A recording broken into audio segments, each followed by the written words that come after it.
and welcome back sa aming vlog ulit. Can you say good morning please? Gusto niyo kumain ng hotdog with egg. So ayan! Johan!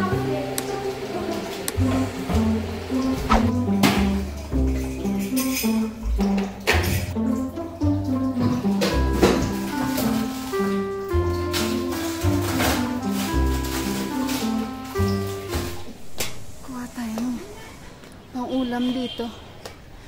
Si Ama. Sandali. Kuha tayo ng talong. Uulamin natin. Pinapakuha ni Ama. Meron pa daw doon. Ganda talaga ng kulay ng talong. Kulay ng talong. Bulaklak ng talong guys.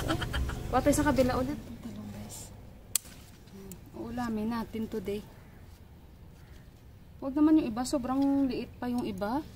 Para si Ama. Pinapakuha niya kasi sa akin. Ito yung uulamin natin ngayon guys. Meron pa sa loob. Ay, ang liit naman ito.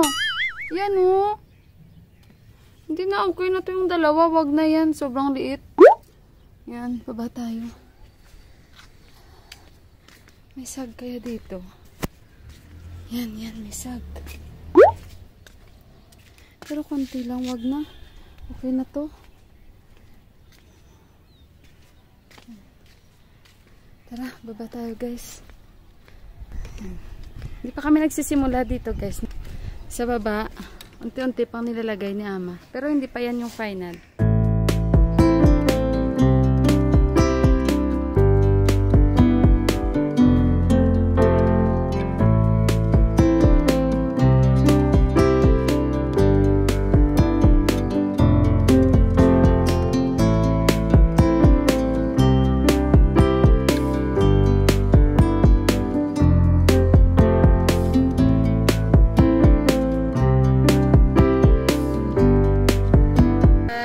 Ayan na yung talong, tsaka yung patatas. Very simple lang. Nilagyan ko ng pepper, tsaka asin, tsaka yung masala nila, yung yellow powder. Tapos yung jeera powder. Yan lang. Walang kamatis. Tapos sibuyas. Ayan guys, ulam na yung dalawang talong kanina, tsaka tatlong patatas. Kain ako guys. Katapos ko lang magluto. And si Ama, andun sa baba, nagmamobile. Si Daddy as usual. And si Deepak naniligo. Tapos si Johan, andun sa kwarto. Nung niluto ko, nakita nyo, very simple lang yun guys. Walang ang bawang, walang ang kamatis. Sibuyas lang yun. Tapos gisa-gisa ko lang siya. Nilagyan ko siya ng asin. Yung usual na ingredients nila guys sa pagluluto kasi pare-pareho lang naman. Ayan pala si Johan. Turmeric, yung yellow powder. Tapos yung masala powder na chicken. Yun lang ang nilagay ko. Tapos na. Tapos konting pepper. And then, ayun, may ulam pa kasi kagabi yung manok. Yung chicken curry. So, konti. Tapos, ininit ko na at naready ko na. Tapos, kay Johan naman, nag-request kasi siya, Mama, gusto ko yung hotdog tsaka may scrambled egg. So, nilutuan ko na rin siya para maaga din kami makakain. And then, ayun, tapos na. Simple lang. At kain muna ako naman sa anas. Antay lang namin si Deepak, tapos kakain na kami, guys. Mamaya ulit.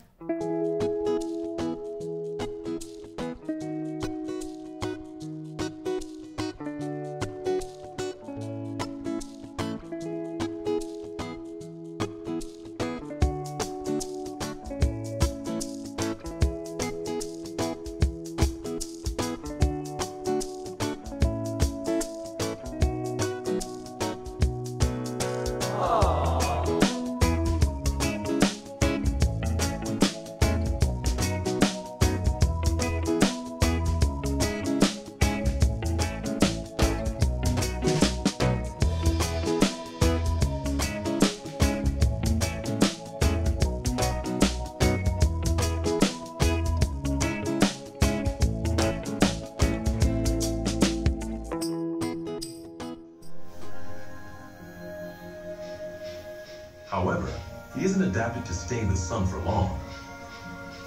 He'll perish if he stays out. Seryoso si. Seryoso.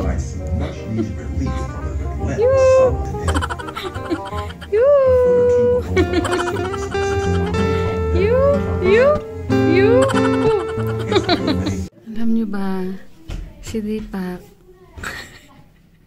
napakabait talaga na klaseng anak yan. Very ano talaga siya.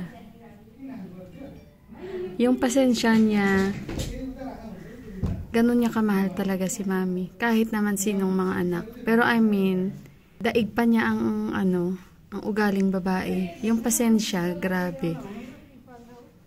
Yung kahit anong ingay ni ama, wala talaga si ama maririnig sa kanya.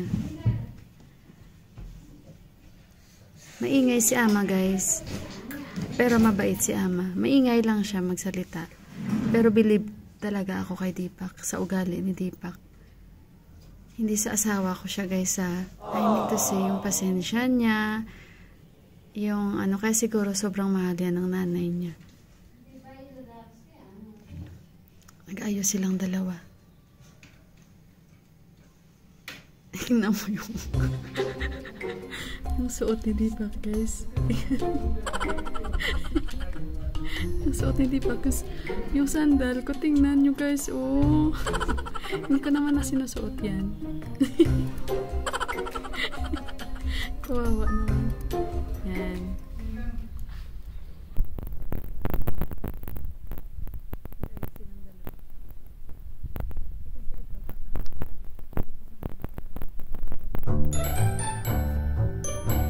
Pamain ako dyan, pamain.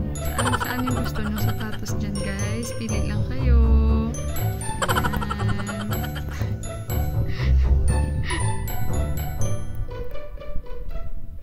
Alam kung kailan nila ito iaakit. Pero abangan nyo na lang yan. Dahil isi-share ko rin sa inyo. So, siguro ganun yung mga magiging estilo ni madam. Ni mami. Bali siguro dyan. Kasi 3 lang naman yan. Tapos yan. Yan. Kasi sa taas mag-aayos pa kami, guys. Pero baka itong Saturday na ito, malalaman lang yan. Ganda ng halaman na yan. Pero hindi ko alam yung pangalan, guys.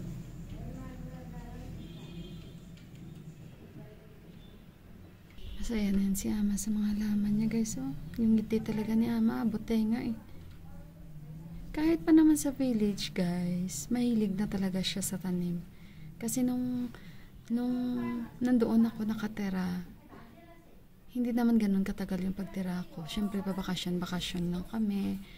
I mean to say, nakikita ko talaga sa mga bakuran niya na mas madami siyang tanim or mas madami siyang halaman kaysa sa mga tanim na gulay.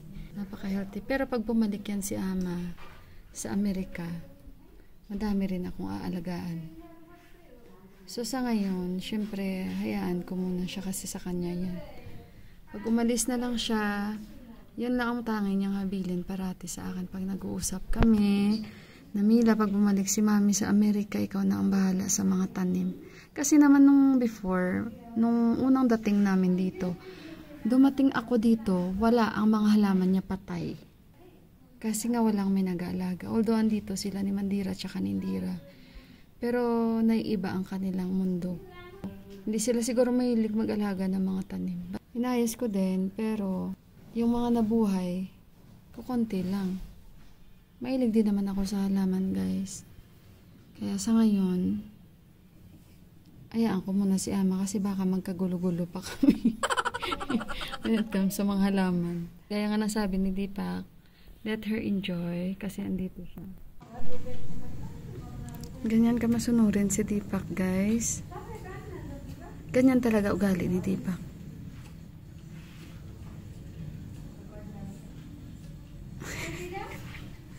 Tingnan mo siya. Yan. Mabait talaga silang mga anak, guys. Hindi na brother-in-law ko sila, asawa ko si Deepak. Nakita ko talaga yun. Mabait talaga silang 3 anak. Kita nyo naman, guys, yung gano, yung pinanggalingan nila ni Deepak. Hanggang ngayon kung ano man ang mayroon sila, nagtulungan talaga silang magkapatid para sa kanilang magulang. Ganon nila kamahal. Tsaka na-witness ko talaga yan. Pag ganyan, guys, magbuhat-buhat, hindi ako ni ama, ayaw niya ako nagbubuhat-buhat ng mga ganyan. Kasi, parati niya sinasabi sa akin, may operasyon Camila, hindi pwede sa'yo ang mga ganito, ganyan. Pero syempre, yung mga maliliit, pwede. Alangan naman yung malalaki, hindi talaga pwede.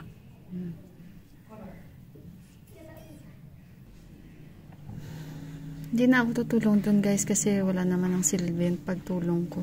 Kaya naman na nila yan. Tsaka na pag pag sa taas na, kasi mas marami sa taas eh. Bibili pa kami ng mga pot. Tsaka abangan nyo yan. Or baka sinarayan ba yung bibili? Kasi ang balita ko sinarayan ba ang bibili ng mga pot. Tapos kami ni Indira ang tutulong kay Mami. I mean, hindi siya nagsabi na tutulong kami. Pero, syempre, na yun.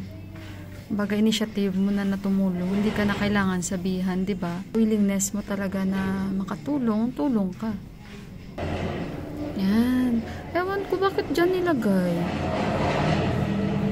Kasi ewan ko, kung dyan ba.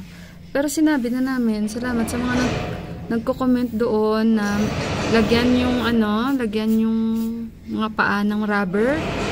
Lalagyan namin yan. So, salamat sa mga comment nyo. So, ganito pala ang magiging settings niya. Parang lumiit bigla yung baba, no?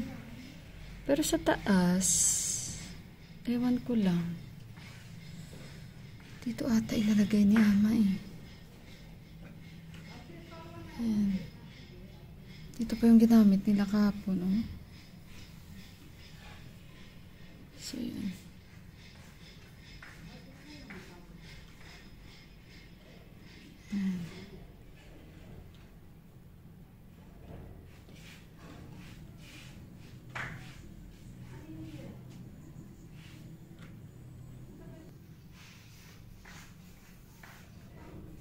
Tapos yung gate hindi pa na-deliver, yung parang gate sa baba, yung papunta sa libingan nila ni Kanchi, hindi pa, wala pa. Kasi sabi ni Mami kahapon, pero hindi naman na natuloy.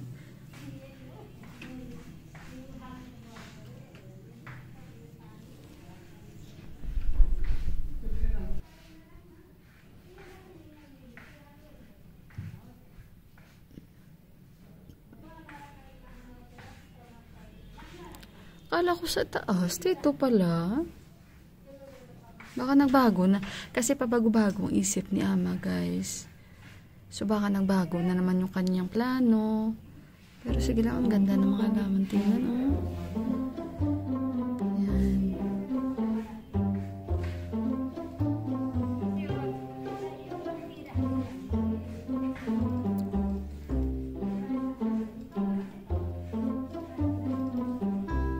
Bago niya ang tanim. Maganda na guys, kasi may lagayan na siya, oh. Parang nag-iba tuloy ang aura dito banda.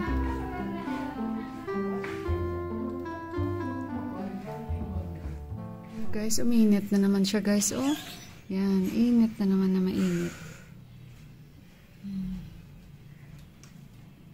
Sobrang init.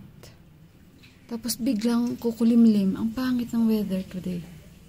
Kahapon medyo okay, pero ngayon, oh. A few moments later. Stress na ngayon dito sa Nepal. Meron na akong gustong i-share sa inyo patungkol sa pending na projects ko doon sa village at kung ano na ang mangyayari. Well, of course, may mangyayari talaga. At yung magiging plano, guys, is nag-request ako kay Deepak tsaka kay Ama na tapusin muna yung mga vaccine namin tapos tsaka kami babalik ng village. Kasi ayaw namin ng risk na basta lang kami pupunta doon. Lalong-lalo na this time, dumami talaga ang kaso doon sa village. Kasi mostly sa kanila, hindi sila naniniwala sa kung ano ang nangyayari this time. So, siguro sa ngayon, dahil halos makakakilala na doon nila ni Ama, nagkakaroon na, so siguro naging ano na sila, parang aware na din kahit paano. And then, yung mga request ng mga donors ko, nakalista lahat yan, mga request nila. And syempre, yung mga pangalan nila, andyan. Syempre, hindi ko yan ipapakita sa inyo kung sino sila kasi mga private sila ng mga tao. Tsaka syempre, yung may mga request din yung mga donors ko, kung anong gusto nila. Gusto ko lang din ma-update yung mga donors ko, guys, dahil alam ko nanonood din naman sila sa akin and alam naman nila kung sino yun sila. Hindi lang naman siguro yung aking projects, kundi buong Nepal, delayed din naman. Madaming nadidelayed na trabaho. And yung, pasensya na kayo guys, medyo maingay na noon si Deepak. So ayun na nga guys, nag-excuse na naman ako kay Deepak na kahit paano hinaan konti kasi ano, nakakaano siya, nakaka-disturbo. Baka mamaya may paano yung aking vlog. At ayun, si Ama naman yung nagsuggest na pag natapos na yung 2 dosage niya na pagpabaksin, siya na muna ang pupunta doon ulit. Kasi hindi kami muna pupunta ni Deepak unless na hindi kami magpabaksin. Siyempre, iba na kasi ngayon, hindi kagaya nung una na medyo okay pa. Pero ngayon parang lumala na. So, ayun guys, gusto ko lang i-update ang lahat ko ng mga donors na huwag silang mag-alala, especially sa mga pera na pinadala nila sa akin dahil nasa bangko po yun. Kung pwede ko lang i-post yung amount dyan at present, I mean sa ngayon, kung magkano lahat, is talagang intact, nandun pa lahat yun sa bangko. Kasi pag every time na pinagpapadala sa akin, pinapakuha ko kay Narayanbay, direct agad na pinapadeposit ko kay Narayanbay sa isa kong account. Kasi nakaseparate yun guys para sa mga donors ko na account, ang mga pinapadala nilang pera.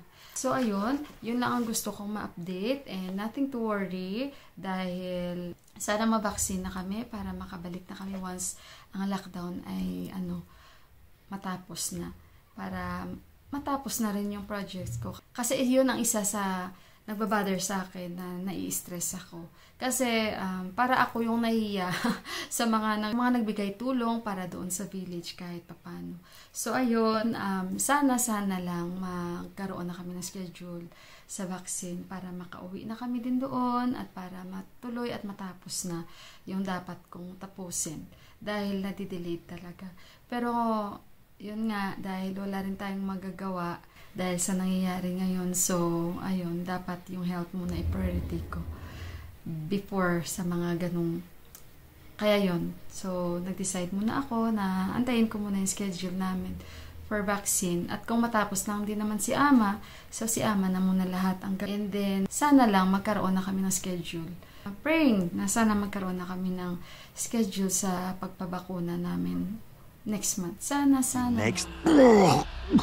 Next month. Guys, dahil kahapon hindi ko na-close yung aking vlog. So today, bago ko tapusin, magsha-shoutout muna ako sa mga nagpapa-shoutout sa akin. Queenie Ann Miravales, Alardi family of San Jose del Monte, Bulacan, from Elizabeth Rivera, kay Crislyn de Torres, Ronaldin Salandaget of Valencia City, Bukidnon, Tunida Tero of Kalumpang, General Santos City, Jam and Kiana of Cavinti, Laguna, Jolie Sugitan, Saida Raimundo, and Lagmay Music Vlog, Carolinda Parica of Isabela, Philippines, Aram Z. Setenid, and kay Remay Ferrer ng Iloilo City. So yan po sila yung nagpapa-shoutout sa akin. And sa mga hindi ko po ulit na backread or nakita, baka nalampasan ko, pagpasensyahan nyo po, and mag-comment lang po kayo ulit at isa-shoutout ko kayo. So once again guys, gusto kong magpasalamat sa inyong time na pinanood nyo na naman yung vlog ko for today, and God bless us all and I love you. Bye bye guys!